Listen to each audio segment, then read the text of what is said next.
favorite song in the game right here. Hello everyone and welcome back to Let's Play Sonic 3 and Knuckles. In the last part, we went through Carnival Night and I went on an overly long discussion about the sound design team, particularly that Michael Jackson may have been part of it, and I'm gonna bring that back up actually for this stage. Why? Because this song sounds like actually a sped-up version of Who Is It by Michael Jackson with chord progression similar to that of Smooth Criminal. However, it's actually an entirely different song in origin. You see, Sonic 3, in particular, Michael Jackson, worked with this man by the name of Brad Buxer. Brad Buxer was a keyboardist and composer, usually actually working with Michael Jackson. However, before that, he was a session musician for people like Stevie Wonder and Smokey Robinson, but he was also a member of the band known as the Jetsons. The Jetsons had an unreleased track known as Hard Times. This song is pretty much tone for tone that. You can actually find the unreleased track. It's actually, well, it's been released now, obviously, so it's no longer unreleased. But still, you can find the track on YouTube. Go listen to it, because first off, it's actually a really good song. And you can definitely hear that it is tone for tone that. Also, fun fact, this is actually a wall you can't pass by as Sonic. You need to be another character to do it. However, there's something to invert. See, the thing is, you can do this. If you duck, let the screen go down, and jump while the screen's trying to scroll back up, you can clip through stuff like that.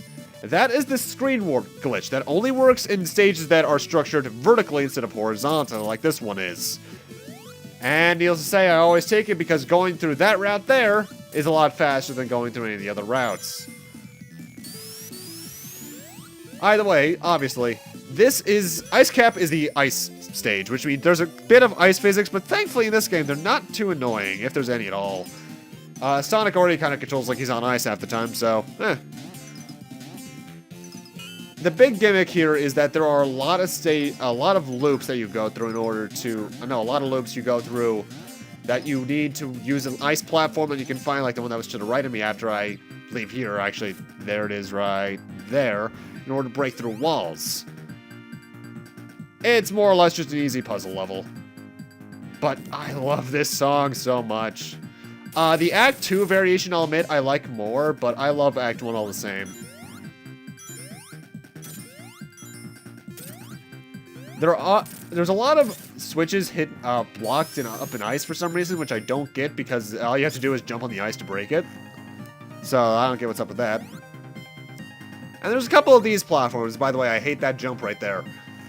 What they do is that when you run directly into them, your momentum is carried into the platform itself, and it'll bring you up.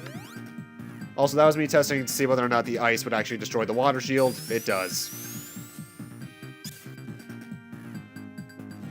As a whole, though, I'll say this, Ice Cap is not a hard zone at all. This jump is annoying, which is why I went Supersonic, though. So, you guys getting sick of this song yet? Because I am, that's for certain. At some point, I might just start editing in the Sonic 3 standalone theme, because I love that song. And time for the mini-boss of Ice Cap Zone. By the way, I love that parallax effect in the background. This random thing that looks like a woohoo person from Superstar Saga. This thing likes to bring ice around itself, and then it'll eventually just throw it up into the air, in which case it'll fall down upon you, and then it'll just repeat that pattern.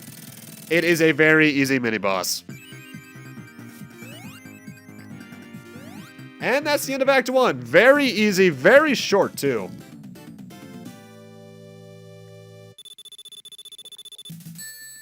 Mind you, on the whole, the game does speed up, I want to say, after Carnival Night. Because a lot of the zones after this are actually a lot shorter than a lot of the previous ones. Usually. Also, fun fact, the electric shield can also destroy certain projectiles. Like that Orbinaut there. It took out the little, well, orbits that it had. And I gotta say, as a whole, this is not only my favorite version of the song, but this is my favorite stage in the game, period. Why? Because it's so fun and easy to go fast in. I know I mentioned that I like the slow levels too, but this is just fun. Well, fun's probably not the right word. Cathartic, that's the much more proper word. You also got these platforms, which I didn't really know how they work to this day exactly. At least at first, because You'd think that you have to jump off them at the proper time, but you just have to stay on them and let the momentum carry you, which is something that I always forget about at first. Seriously though, I love that background. In fact, that used to be my desktop background for a while.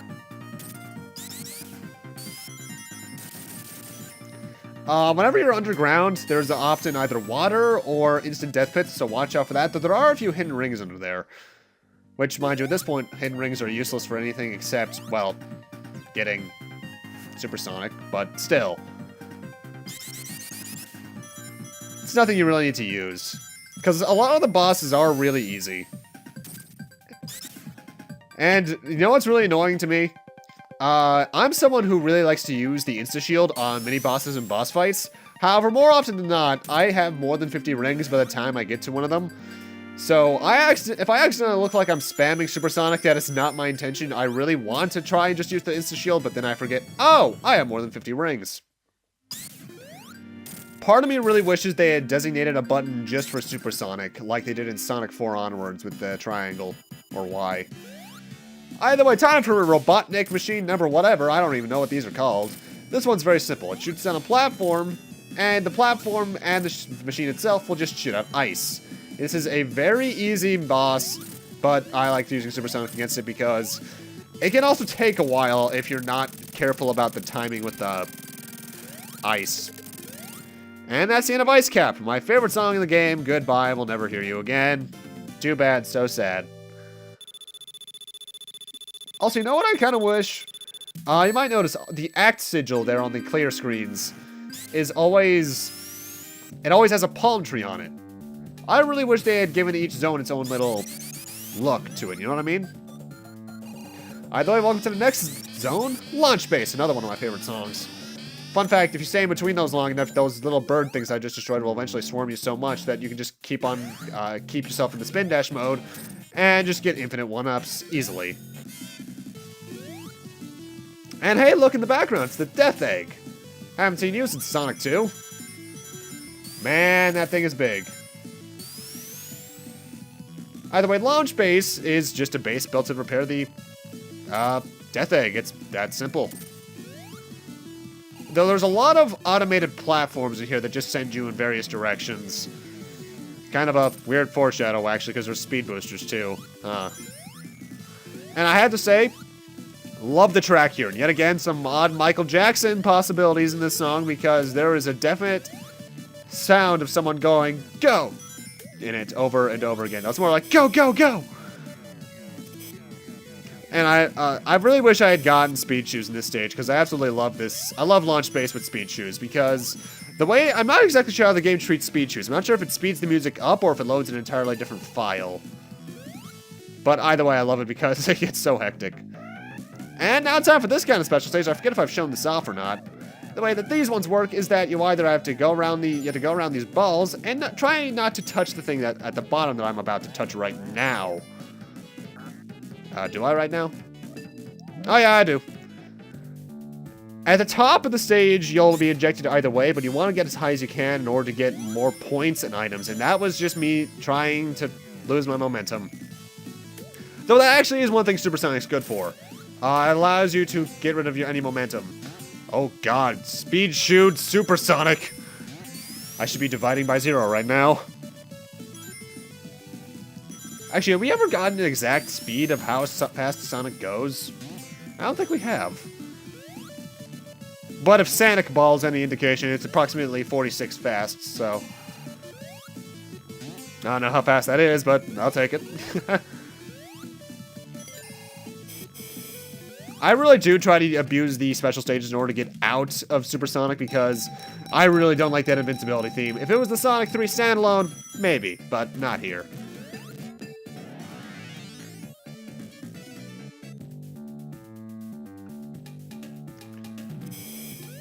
Oh, hey, more Orbinauts.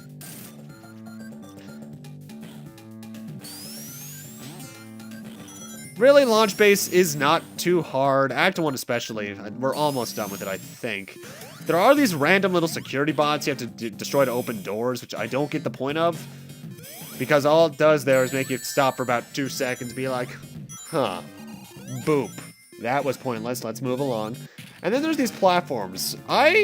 You actually do control them yourself, even though I feel like you shouldn't be able to. I don't know why.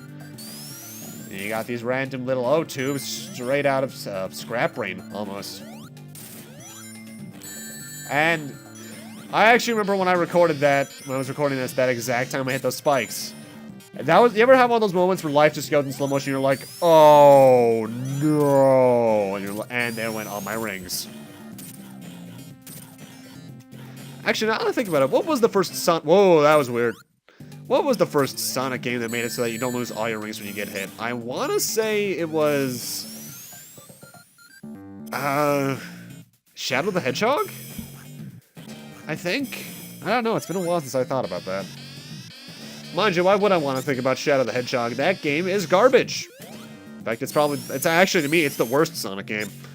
06 is bad, yeah, but it has some decent level design ideas going for it, and the soundtrack's at least good. I have nothing positive I can say about Shadow the Hedgehog anymore.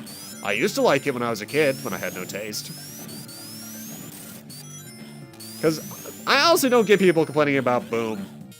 Boom was just kind of trying to be like Ratchet and Clank. And it didn't work too well, yeah, but it's not... It's average, that's the thing about it. It's not bad, it's painfully... Oh my god! You missed. Okay, maybe you didn't. Huh. Well then. Goodbye, building. Okay then. Either way, time for the mini-boss. I'll get back to my tangent I was on in a moment. This mini-boss is very easy. It just swings around these two wrecking balls, which you can insta-shield through, by the way. And it actually gets easier as you go along, because it actually loses one of its balls as you go. 8 hits takes it down, and it should not give you any trouble. However, there is a version of this fight that has 2 of them, which is pretty annoying on its own right. And that's the end of Act 1. Nothing too bad. Launch base as a whole does feel slower compared to previous stages, but that's given the very large level design, actually. Either way, back to what I was saying. Sonic Boom isn't that bad. It's just painfully average. And honestly, that's a bit worse in my eyes. Because bad games you can remember and rant about, but with the average games, you're just kind of left there sound like, eh. Which I guess is why so many people hate it, but I can't bring it to myself to hate it. It takes a lot for me to hate a game. As you may have noticed, because I've given even the more average games that I've played on this channel a bit of a decent review, a decent score, all things considered. In fact, what are games I absolutely hate? Shadow the Hedgehog. Yeah, more or less Artinel Kokoga. I didn't like it compared to 1 or 2. Mario Party, but that's for different reasons.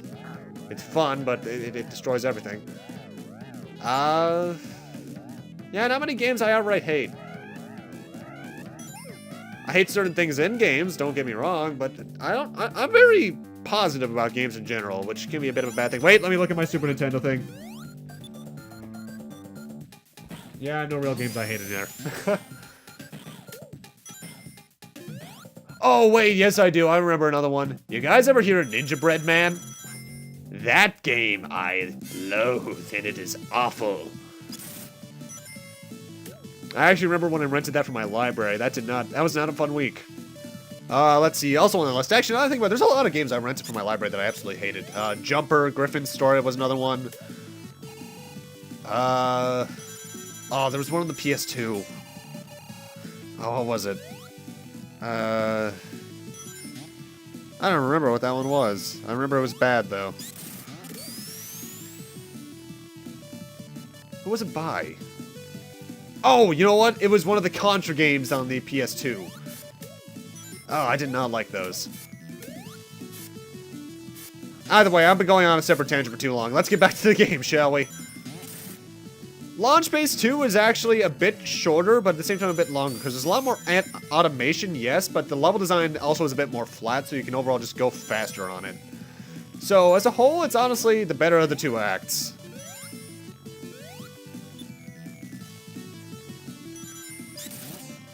But that's all I have to say about it, really, because Launch Base as a whole is actually a fairly bland level. Although I do like the background. In specific, the not the caves, mountains on the top, right there. I love the way those look for some reason. Though a nice little effect that I like that they did about the water is that the farther you get above or below the water, the ocean actually expands to show perspective. I like that. Nice little detail there, Sega. Either way, we're coming up on the boss, but I want to head to the special stage to get rid of Supersonic because I don't want to be Supersonic right now for the boss. Mind you, it's an easy boss, but still. Oh, hey, and I actually got a bit farther on this one this time, didn't I? I don't even know how to. It's weird to describe the control the way that you control the ball. You're not actually controlling where Sonic is. You're controlling where he's rotating on it. So if you press left, you'll just slowly rotate along the 300. Imagine Sonic himself is actually on the center of the circle. Either way, I'm moving on from that. That takes too long to explain. This is actually one of Eggman's easiest machines. It raises out that bar, which allows you to hit him, by the way, so stupid design on his behalf. And it just fires out balls, which you can destroy, if I recall correctly, with the slam. And that's the end of him. But hey, now we're in the Egg-O-Matic. This is weird. Oh. Hey, Knuckles. Hey, buddy. Don't glove tap me. Yeah. You and your 3D sprite can go topple off in hell. And he should be dead. Why am I saying he should be dead? Well, you see these yellow towers in the background? Those are thrusters. We're underneath the Death Egg now. And just take a look at the amount of fire these things are putting out. Good lord, Knuckles is dead. Rest in pieces, good sir. And now it's time for a bit of an oddly timed difference in launch base. It has two bosses. This one's very easy. Just rises up and down the left sides of the screen, and it takes about 8 or 9 shots because you're slowly getting rid of the machine. However, if you're playing Sonic 3 Standalone, you would fight a third boss here. And that would actually be the final boss of Sonic 3 Standalone. Launch base is the final stage of Sonic 3 Standalone, actually. And the third phase is really hard, but we're not going to get to see that until I eventually do a Knuckles playthrough. But that is Eggman, and now this is where the game would split off. Other than the third phase and the final boss, obviously. This thing falls off the Death Egg, and as we'll see, the Death Egg will slowly be falling in the background. In Sonic 3 Standalone, it falls quite a bit lower, and around the time that sprite makes contact with the sprite of the thing we're standing on, there's a white flash, the Death Egg explodes. However, here in Sonic 3 Knuckles, we fall down with it. But with that, I'm going to need to end this off here. Thank you guys for watching, and in part 4, we're starting the Sonic and Knuckles portion. See you guys then.